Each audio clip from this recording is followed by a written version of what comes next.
Look, look, look. It's your boy on wrong. Back with a what? Back with another one. What's good, y'all? It's your boy on Rome, and I'm back with another video. Today is gonna be a story time. I'm gonna give you a 2-in-1 just like the other story time, cause it looks like y'all like the story times just like I like giving them. So story time 1 is gonna be the craziest ding dong ditch ever. I promise you never heard something like this before. And number 2. Story time number 2 is gonna be how I busted my head and broke my arm in 3 different places. But it's your boy on Rome, and let's get straight off into it. Alright, bet. So this one is gonna start, how old was I? Maybe 10, 11, 12, maybe 12, right?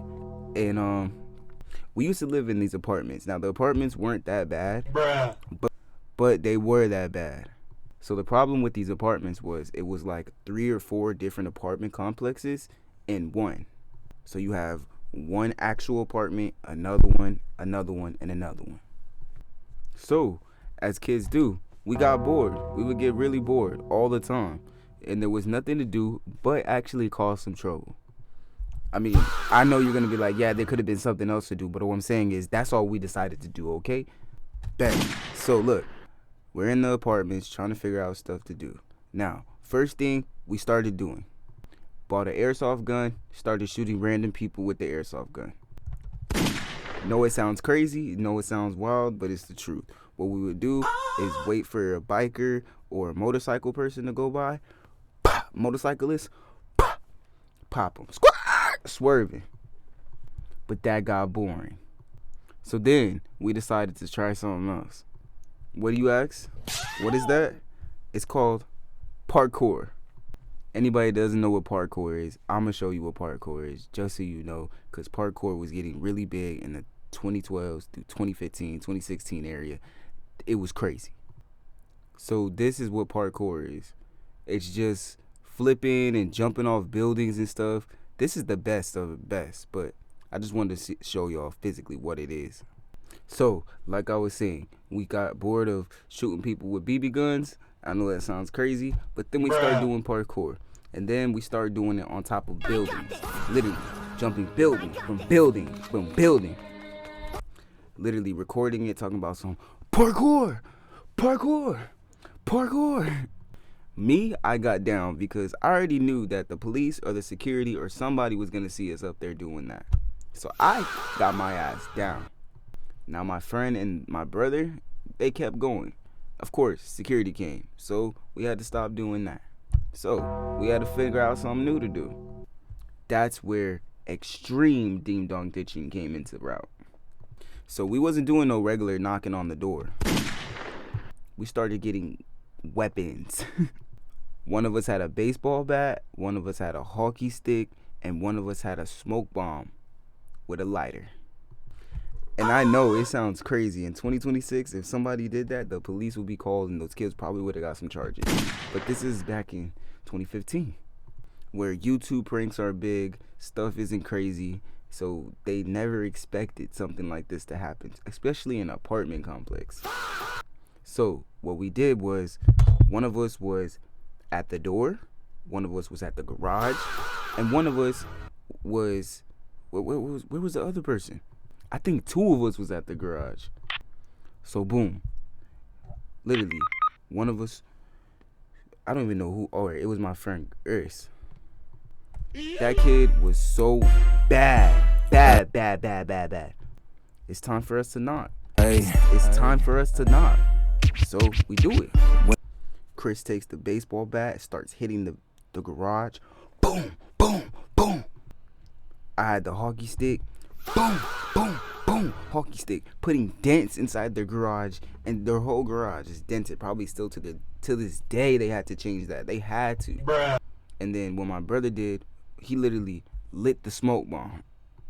So what they thought was boom, boom, boom, boom, boom. Literally, they heard FBI, open up! And then they ran outside, run outside, right? And when they get there, there's just smoke everywhere. Like, as a kid, we didn't realize what was actually about to happen, though. So literally, we're sitting there laughing, thinking everything went so good. Literally hilarious. All of a sudden, we see the fire department. That's when it got real for us, because we were like, oh no, what did we just start? So they ran outside. Bruh. They literally thought there was a fire. And they thought somebody literally banged on their door because there was a fire. But we just watched the whole thing. It was actually very hilarious. They were actually panicking, literally just going like, what's going on? What's going on? How would a fire start in the bush? But I mean, when you live in a bad neighborhood and there's nothing else to do, I guess you just find something to do. Bet. Next story. Next story is, alright, look, when I was younger, I used to be super into motocross, ATV, used to have a dirt bike and a four-wheeler. Actually, a few four-wheelers. And I was just so good on the four-wheeler and the dirt bike. Literally, be so confident. Literally didn't stop wearing a helmet after the second day because you don't need it if you're a rider. But what my dad used to do, he used to bring girls over, and any girl that wanted to ride the dirt bike or the four-wheeler, he would make me ride them. I remember being so little, and these girls are just grown women on the back of this big old ATV, and they're like, you sure he can ride? You sure he can drive it? And my dad's like, scare the shit out of them. So what I would do, literally, all right, you ready? Act like I don't know how to ride at first, right? Then as soon as we get around that corner, I would try to throw them off the bike. I would literally be, you all right? They'd be like, hey, can you slow down? Ain't no slowing down. But yeah, I used to ride dirt bikes, ride ATVs, Ross. Literally, at one point, my dad wanted me to go and be like motocross, but we just, things didn't happen. But anyways, this particular point, 2 of the dirt bikes are down, the other four-wheelers down. We're down to 1 four-wheeler. We had a lot, but once you dog them out, and I'm a kid, so we was dogging them. Plus my cousins came over, and they're probably the reason that they got dogged. But anyways, we're down to 1 four-wheeler, so we all got to share. So we would just take turns, you know what I'm saying? So literally, it sucked at that time, and I'm literally going off into another story time when I'm supposed to be telling you the actual story time. So at this time, I used to live in a house, right? And at this house, we used to have a front yard and a backyard. You have a split gate on the side and a split gate on the other side. So when I got my dirt bike, I used to just go, split through that gate, go around, split through that gate, literally just do that all day long. Could not get me off the bike. Until one day, riding the bike, thinking I'm literally motocross man of the world.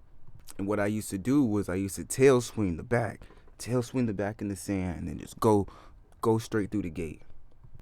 Not this time. When I tried to go through that gate, I must have swung too hard, and when I swung, I was going full speed and just smacked straight into the propane tank. Whole body just gone. Literally, it hurt so bad. And the worst part about it was the way that I hit the tank, my dad didn't think that I was hurt. He's literally telling everybody, he'll be all right. He'll sleep it off. Just sleep it off. When he wake up in the morning, he'll be all right. But the thing about me and my brother, we were tough. We're 2000s babies, so we don't cry for no reason. So literally, crying all night, aching all night. Wake up in the morning, go straight to grandma's room. Grandma, my arm is still hurting. Crying. She get up instantly. Let's go to the hospital. So we get to the hospital, right? We get to the hospital, and they ended up getting me to the back, had to do a CAT scan, do everything, right? My arm was broke in 3 different spots, and not only that, right? I had an abscess growing in my arm, and they told me that if I never fell on my arm, most likely they never would have found it. Basically, they were saying the only reason they found it and I cracked it was because I fell on my arm. So was it good luck or bad luck? Anyways, I had to have a sling and a cast at the same time, and this is my dominant arm. It's my left hand. So literally, my arm was so messed up, and they had to do emergency surgery to get it out. I remember they showed it to me. It was like this big. It was growing. So abscesses would just grow, Thank God it didn't grow because I was a little kid. But that is actually how I broke my arm. Now, if you ever see me in person, if you know me for real, then I have this scar right here. I don't know if you can see it. It's like straight across, right? And that was when I was in my on my ATV days, on my motorcraft, not motorcraft, motocross days. All right, so if you knew me growing up, you knew me that, and I had so many dogs. Literally, my dad used to breed the dogs, and we used to sell a lot of dogs. So at the time, we had at least 7 or 8 dogs.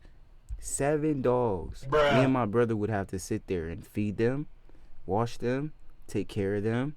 They're outside dogs, so you don't got to do too much, but you still have to make sure they have a lot of water because outside dogs drink a lot of water. So instead of bringing the big old 5-gallon bucket to the dog, what me and my brother decided to do was starting to use the ATV instead. Oh my God. So instead of running over there, we literally could just use the ATV, pull up, bring it back, pull up, bring it back. Simple. And this was supposed to be just me filling up the water, feeding the dogs, going inside. I wasn't even riding the ATV at the time when I busted my head open. Well, I was riding, but I wasn't having fun. I was literally just feeding the dogs. So at my old house, we used to have to, you come out the garage. When you come out the garage, you bust a right. When you bust a right, there's like a hill you got to go up to. Up that hill, we had all the dogs on each tree. So I'm going back and forth, feeding the dogs, feeding one, feeding two. And then I get to the third. I'm pretty much done. I think I was done. And then I go to leave. When I go to leave, I'm on this big old ATV. When I mean the big one, like you got to think of a Banshee. Like, hold on, let me show you it. I don't really ever show this side, but I'm looking up the Banshee right now. So 1 second. All right, for anybody that's wondering, this is the Banshee. You just got to think of the biggest four-wheeler you can get, and it's also one of the fastest ones you can get. It's like the best four-wheeler. So I get done feeding the dogs. I thought I was done feeding the dogs. Boom, about to go ahead and put up everything. Got to put up the buckets, put up everything, right? I go down the hill. Literally, just to go down the hill, to bust that left to go back into the garage. And I ride this four-wheeler every day, all the time, so I don't know if I choked. But till this day, I say that the brake was stuck because there's 3 brakes on that thing. So maybe I did choke, but the one brake that I tried was the front brake. Boom, right here, nothing. Boom, right here, nothing. I wasn't going fast, but I was going fast enough that I hit something, I'm gonna be messed up. I have nothing on. So I just let the four-wheeler coast. Literally just let it coast. And I look up and I see my uncle's car. And it was the hardest, most nonchalant hit ever. Just boom. Hit my head on the handlebars. Literally. Oh my God, bro. I started getting dizzy. But I thought I was alright. Like, I didn't even know that I had a hole in my head. So one of my uncles runs out there. He picks me up like SpongeBob, literally. Literally, this is how my uncle picked me up, just like this. This is how I was looking, just like SpongeBob, literally just laid out. Bruh. So when he picks me up, I'm literally chilling. I'm like, yo, what you doing? And he's like, you don't feel that? Feel what? Huh? He said, you have a hole about this size on your head. And then I start feeling the blood just drip down my forehead and my face. And I'm like, oh my goodness. So he rushes me inside, takes me to my dad. My dad was so mad because he was like, who was supposed to be watching y'all? Even though my dad knows damn well we do that all the time. We always hopped on the four-wheelers. It wasn't a big deal. But yeah, he was really, really mad. So then my dad's girl rushed me to the hospital. I get to the hospital and I'm sitting there in the waiting room, right? They don't know I have a hole in my head. So they just asked me to sit down because they didn't know. After 5 to 7 minutes, my dad's girl got so mad, and she was just like, he has a hole in his head. Can somebody come check him out? The doctor ran over there, see me. They instantly rushed me to the back. I remember the doctor touching on my forehead, and he's like, can you feel this? Can you feel this? Can you feel this? And I'm like, no. no. And he's like, well, he doesn't need any numbing medicine then. What? I should have said I felt something. But yeah, he said I didn't need no numbing medicine, and I actually didn't. I felt it a little bit when he was doing the stitches, but he said I ain't need it, so I ain't need it. Then he started stitching me up. I had like 7 stitches, and I had 7 stitches right here. That's why I have that little scar on my forehead, because I used to be riding motocross all the time. If you like the 2-in-1, it's your boy Rome. I'm back with all new content. You know me, bro. And I'm out. Peace.